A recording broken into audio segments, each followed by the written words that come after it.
औज़ुबिल्लाहि में बिस्मिल्लाहिर्रहमानिर्रहीम। नाज़रीन, एक नई वीडियो के साथ हाजिर खिदमत हूँ और उम्मीद करता हूँ कि मेरी इस वीडियो को भी आप उसी तरह पसंद करेंगे, सराहेंगे जिस तरह मेरी तमाम पिछली वीडियोस को पसंद किया, कमेंट्स बॉक्स में कमेंट्स दिए। जो ऑब्जेक्शन थे, जिनको लगा कि यहाँ पे इस बंदे ने गलती की, उस गलती की निशानदेही की, मैं उनको भी सराहता हूँ, उनको भी अप्रिशिएट करता हूँ। और जिन्होंने मेरी वीडियोस को ज़बरदस्त करा दिया, मैं उनका भी शुक्रगुज़ार हूँ।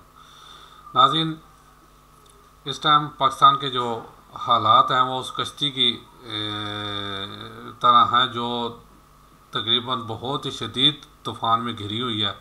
मल्लाह ने कश्ती को कश्ती के हाल पे छोड़ दिया और वो मस्त है। बल्कि एक मल्लाह नहीं, यहाँ कई मल्लाह हैं। यानी अगर खान साहब की ये स्टेटमेंट देखी जाए तो मैं बिल्कुल इससे 110% एग्री करता हूँ कि अगर एस्टेब्लिशमेंट इस वक्त सही फैसले नहीं करेगी तो मैं लिख कर देता हूँ कि ये भी तबाह होंगे, मुल्क भी तबाह होगा और फ़ौज से सबसे पहले तबाह होगी। पाकिस्तान अगर दिवालिया होता है तो सबसे बड़ा इदारा जो कि फ़ौज है वो पहले मुतासर होगा। दिवालिया हुए तो हमसे वो कंसेशन ली जाएगी जो यूक्रेन से ली गई, यानी डीन्यूक्लियराइजेशन। जब पाकिस्तान न्यूक्लियर पावर नहीं रहेगा तो मैं आज कहता हूँ पाकिस्तान के 3 हिस्से होंगे। बैरूनी थिंक टैंक के मुल्क तोड़ने के प्लान बने हुए हैं। न्यू वर्ल्ड ऑर्डर आप लोगों ने सुना होगा, ये बहुत अर्सा पहले अमेरिका ने बना दिया है, जिसमें वाकई पाकिस्तान के 3 या 4 हिस्से किए होंगे, जिसमें सिंधु देश यानी कि कराची सरहद MQM का जो है ना वो इधर से अटक तक ये अफगानिस्तान के साथ रल जाएगा, जैसे आजकल फिर झड़पें लगी हुई हैं। और पंजाब एक टुकड़ा, हकीकत में ये पंजाब एक है, उस बलूचिस्तान जो इंतहा पसंद है वो अपनी कोशिश कर रहे हैं, पंजाब एक टुकड़ा पाकिस्तान बच जाएगा। यानी ये हमारे हालात हैं। अल्लाह हमारे पाकिस्तान पे करम करे।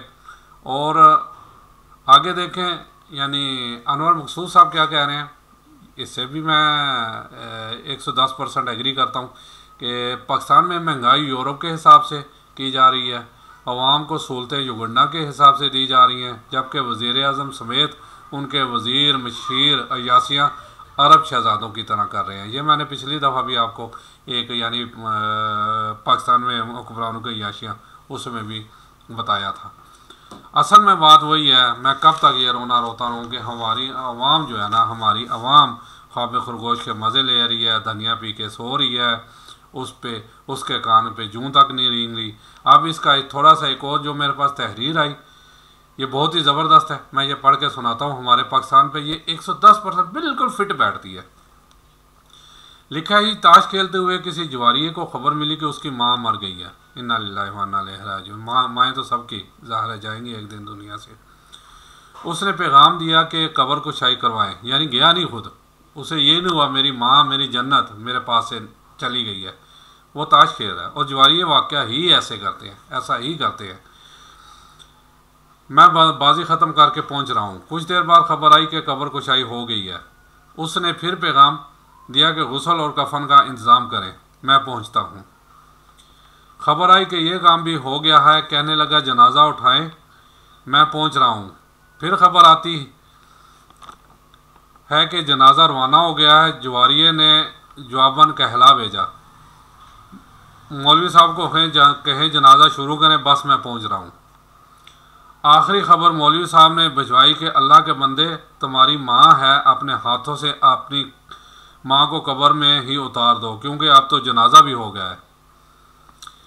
उस जवारिये ने जवाबन फिर कहा कि बस मौलवी साहब तदवीन शुरू करें, मैं पहुंच रहा हूँ। आखिरी खबर ये आई कि आपको आने की कोई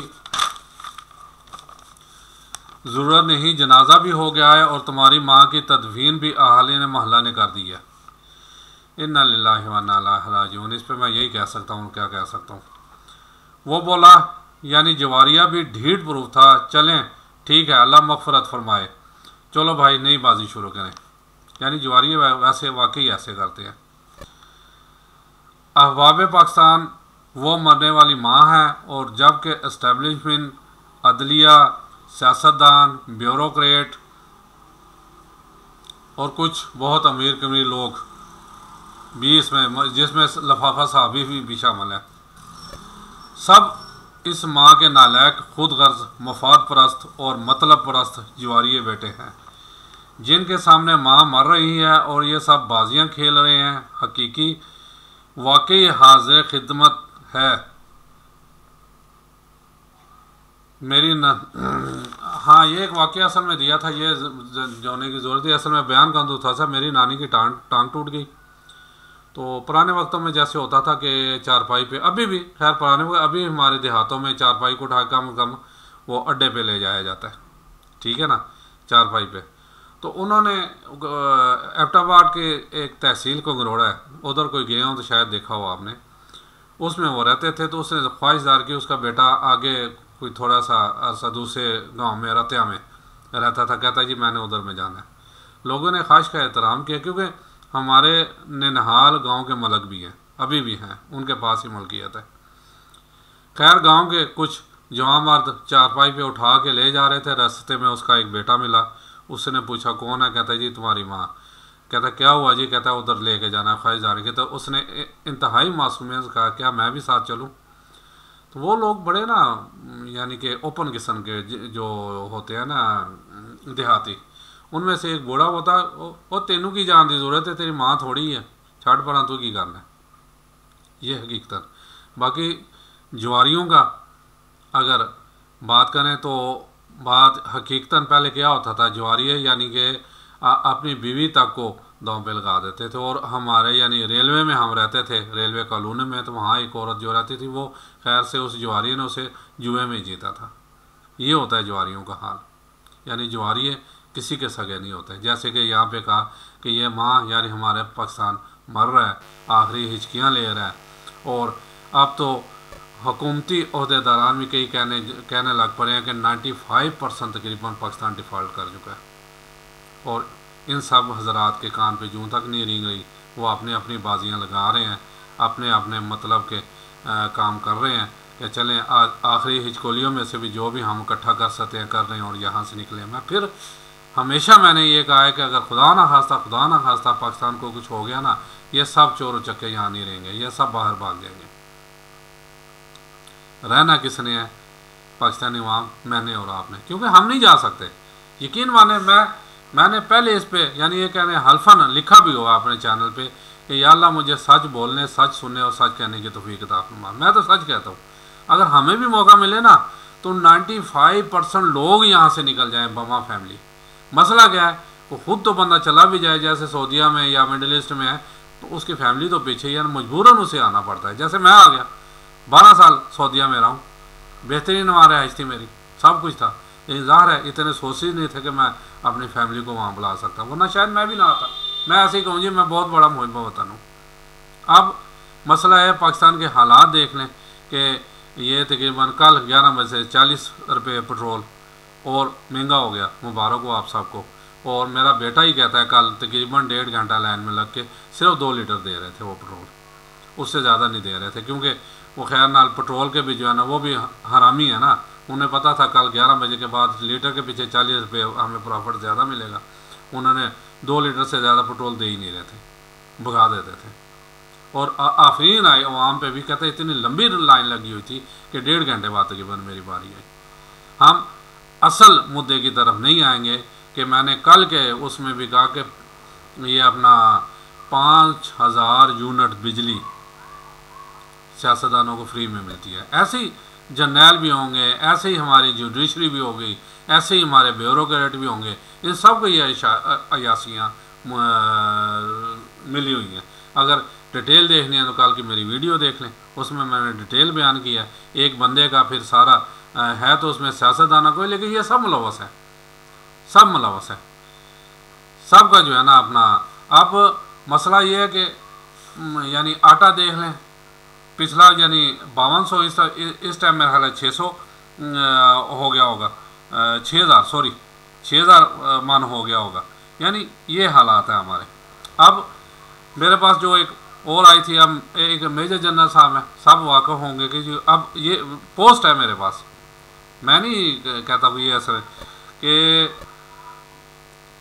अल-मारूफ डर्टी हैरी, खादमे अल्लाह दारे वतन और जलील तरीन जिसने अरशद शरीफ को कत्ल किया, सहाफ़ियों को नंगा किया, इमरान खान पर कातलाना हमला किया, कराची इलेक्शन में धांधली की।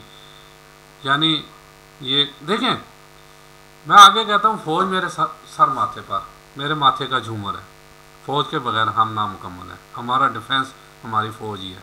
अगर कोई एक उसमें गंदी मछली है ना, उसका मतलब यही नहीं है कि सारी फौज को आप ले लें, सारी फौज को गंदियाँ करें। नहीं, इस मुल्क को बचाना है तो हमें फ़ौज के शाना बशाना और कदम के साथ कदम मिला के चलना पड़ेगा। लेकिन ये भी हकीकत है कि अब फ़ौज में भी गंदे अंडे हैं, जैसे जुडिशरी में है, जैसे सियासतदान तो तकरीबन सारी गंदे हैं, और ब्यूरोक्रेट्स का भी यही हाल है। फ़ौज हमारा एक ऐसा अदारा था कि जो साफ़ सुथरा था, लेकिन उसमें भी अब खबरें आ रही हैं और ये हकीकत भी है कि वो भी अपना मालो मता इकट्ठा कर रहे हैं, बाहर जायदादें बना रहे हैं। और खुदा ऐसा ना करें, इस मुल्क को ना डुबाएं। इस मुल्क की वजह से ही आपकी इज़्ज़त और आपकी शान है। वरना पिछले दिनों में बाजवा साहब की तस्वीर वो चेक कर लें, जो बाहर में है दुबई के इधर इशारे पे अपने बेटे के साथ बिल्कुल आम शहरी की तरह खड़े हैं। बाहर ये हालात है हमारे। नवाज शरीफ साहब को देख लें, दूसरे तीसरों को देख लें। एक वीडियो वायरल हुई शहबाज शरीफ साहब, क्योंकि कभी उन्होंने सड़कें तो पार की नहीं, एक कदम आगे लेते थे, दो कदम पीछे। वो सड़क ऐसे पार कर रहे थे जैसे वो एक स्टेज ड्रामे में भी कहता है कि देहाती शहर में आता है तो सड़क ऐसे पार करता है कि अलमान उल नफीस। वो वाकई ऐसे ही होता है, देहाती में शहर में आते हैं उनसे सड़क क्रॉस नहीं होती।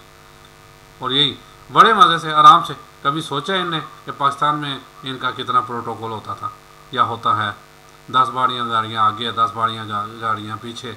दूसरा कोई हफ्ता 10 दिन पहले चीन के चीफ ऑफ आर्मी स्टाफ का आया हुआ था फेसबुक पे। नॉर्मल इंसान, पता ही नहीं लग रहा ये चीफ ऑफ आर्मी स्टाफ भी है। फिर तालिबान का तो आए दिन आता है, वो दरवेश बंदा एक जगह सारे सब बांध के नमाज पढ़े। ठीक है, ये लोग हैं पाकिस्तान की तरक्की करने में। देखें, या तो हमें यकीन नहीं है कि भाई हम इतना डिफेंस अपना करके मुहाफ़ज़ करके हम बच जाएंगे, फिर हमें कातिल हमला नहीं होगा, हमारी ज़िंदगी 100 साल बढ़ जाएगी। या तो हमारा ये यकीन है। अगर यकीन यही है जो रात कब्र में आनी है वो आनी है, तो फिर इन सब धंधों को छोड़ दो मेरी जान, छोड़ दो। बात वही है, पाकिस्तान अभी भी सही हो सकता है, लेकिन सिर्फ एक अच्छे लीडर की। अवाम भी उतनी करप्ट है। मैं तो अक्सर कहता हूँ मेरा वज़ीर आज़म इसलिए चोर है कि मैं चोर हूँ। लेकिन मसला क्या है, आप उमर बिन अब्दुल अजीज़, जिसे उमर सानी भी कहा जाता है, उसके दौर को याद कर लें कि 3 बड़े आज़म पे हुकूमत छोड़ के गए थे उसके, यानी कज़न और रिश्तेदार ही थे जब उसे नॉमिनेट किया गया 3 बड़े आज़म पे। लेकिन रिश्वत यहाँ पाकिस्तान से कहा जाता है 100 गुना बल्कि 1000 गुना ज़्यादा थी। इतने राशि थे उस वक्त के सिपाही और सारे कालामान फीस। लेकिन उसने सिर्फ 2 साल दे, उसे भी ज़्यादा दिया गया, ज़्यादा दे दिया गया, लेकिन 2 साल में एक बंदा भी ये अपना फितराना और सदका लेने वाला नहीं रहा। यानी इतने अच्छे इंतजाम उसने किए, सिर्फ एक बंदा। असल मसला क्या है कि पाकिस्तान को मैं नहीं ठीक कर सकता, क्योंकि मेरे हाथ में डंडा नहीं है। या तो मेरे हाथ में डंडा है, मैं अक्सर बात करता हूँ, या तो मुझे तीसरे दिन गोली लग जाएगी। और हकीकत यही है, माफिया अब ये बड़ा स्ट्रॉन्ग है, अशराफिया बदमाशिया का माफिया बहुत स्ट्रॉन्ग है।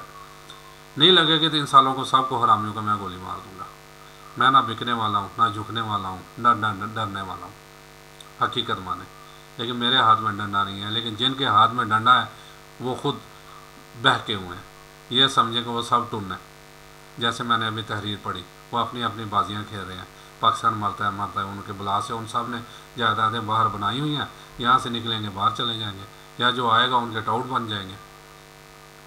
अब मैंने हॉस्पिटल्स की थी, अब वहाँ के लोग अब मान रहे हैं कि खान साहब थे तो सारी चीज़ें वहाँ फ्री थी, इमरान खान साहब थे। अब इनके आके एक पैनाडोल भी जो है ना बाज़ार से लेनी पड़ती है, वहाँ कोई फ्री गवर्नमेंट हॉस्पिटल कोई फ्री। मेरा बेटा आज सुबह ही मैंने वायरल किया वीडियो, मेरा बेटा सर्विसेज अस्पताल में, और इंतजाम वहाँ के ऐसा लगता है जैसे कोई गंदा तरीन मुसाफर खाना है। ये हमारे अदारों का हाल है, ऐसे ही दूसरे अदारे भी हैं। क्या है, डॉक्टर भी माफिया, बहुत बड़ा माफिया। उन्होंने अपना डॉक्टर्स हॉस्पिटल और प्राइवेट हॉस्पिटल बना लिए हैं, वहाँ जाओ तो बेहतरीन इलाज है, वरना गवर्नमेंट हॉस्पिटल में जाएँ तो डॉक्टर नहीं मिलेगा आपको। हत्ता ये क्या नाम है, धर्मपुर है, वो कौन सा बाबा है मेरे जहन से निकला, उसके बाद हॉस्पिटल है गवर्नमेंट, वहाँ 10 बजे के बाद ना डॉक्टर था ना नर्स थी, और जो गेट पे चौकीदार सिक्योरिटी वाला बैठा वो भी जाके सामने मच्छर में सो गया था। क्योंकि सारी रात मैं उस पर मैंने वीडियो भी बनाई है, वीडियो वायरल भी की है, अपलोड भी की है। तो खुदारा ये ख्वाब खुरगेश के मज़े ना लें। ये ना हो कि ये हमारा पाकिस्तान हमारे हाथ से निकल जाए। जागें, अपने राइट्स के लिए बाहर निकलें और पूरा मन, मैं फिर कहता हूँ कि अगर लाहौर की 1.25 करोड़ आबादी है तो उसमें से 50-60 लाख बंदे बाहर निकलने चाहिए और पूरा मन बाहर निकलेंगे, इंशाल्लाह तब्दीली आएगी। नहीं निकलेंगे तो फिर अल्लाह ही हाफ़िज़ है आपका, मेरा और इस पाकिस्तान का। उम्मीद करता हूँ मेरी वीडियो आपको पसंद आएगी। कमेंट्स बॉक्स में जाके ज़रूर कमेंट्स कीजिएगा। अस्सलाम वालेकुम वरहमतुल्लाहि वबरकातुहू।